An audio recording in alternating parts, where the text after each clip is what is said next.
Hi friends, இன்னைக்கு ஒரு இன்ட்ரெஸ்டிங்கான வீடியோ தான் பார்க்க போகிறோம். அதுக்கு முன்னாடி என்னுடைய சேனல் இப்போ தான் ஃபஸ்ட் டைம் பார்க்குறவங்களா இருந்தால் சப்ஸ்கிரைப் பண்ணிட்டு பாருங்கள் ஃப்ரெண்ட்ஸ். பக்கத்துலேயே ஒரு பெல் ஐக்கான் வரும், அதையும் டச் பண்ணால் ஆளுன்னு ஆப்ஷனோட ஒரு பெல் ஐக்கான் வரும், அதையும் டச் பண்ணிவிடுங்க.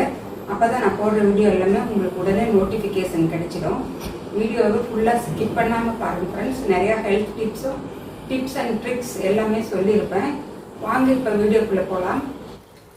ஹலோ ஃப்ரெண்ட்ஸ், இன்றைக்கி ஒரு இன்ட்ரெஸ்டிங்கான வீடியோ தான் பார்க்க போகிறோம். தக்காளியில் ஒரு தொக்கு மாதிரி செய்கிறது. தக்காளி பாருங்கள், இது மாதிரி ஒரு 6 தக்காளி இது மாதிரி குட்டி குட்டியாக நறுக்கி வச்சுருக்கேன். அந்த தக்காளியை வந்து ஒரு கடாயில் போட்டாச்சு. எண்ணெயெல்லாம் எதுவும் ஊற்ற வேண்டியதில்லை, சும்மா வெறும் கடாயில் போட்டிருக்கேன். கொஞ்சம் புளி கரைச்சல், ஒரு சின்ன நெல்லிக்காய் சைஸுக்கு புளியை வந்து நல்லா ஊற வச்சு ஃபில்ட்ரு பண்ணி அதையும் ஊற்றிக்கலாம்.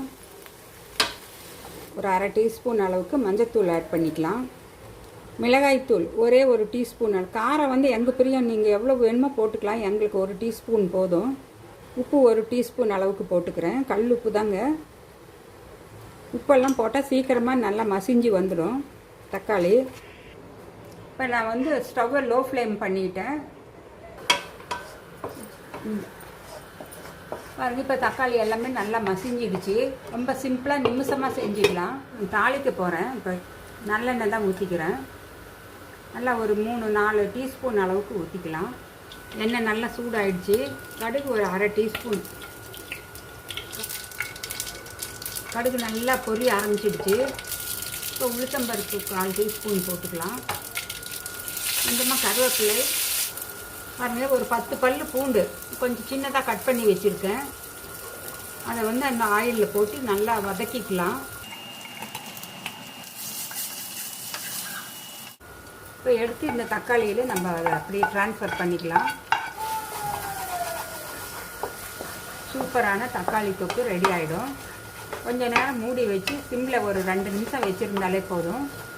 இப்போ நம்ம சேட்டே பண்ணி ஊற்றின அந்த பூண்டு, கடுகு, உளுத்தம்பருப்பு எல்லாமே அதோட நல்லா பிளெண்ட் ஆகி டேஸ்ட் அவ்வளோ சூப்பர் அருமையாக இருக்கும். இதில் கொஞ்சமாக ஒரு 1/4 டீஸ்பூன் அளவுக்கு பெருங்காயத்தூள் ஆட் பண்ணிக்கலாம். கொஞ்சமாக வறுத்த வெந்தய பவுடர் ஒரு 1/4 டீஸ்பூன் ஆட் பண்ணிக்கலாம். அதுவும் நல்லா டேஸ்ட்டை நல்லா என்ஹான்ஸ் பண்ணி கொடுக்கும்.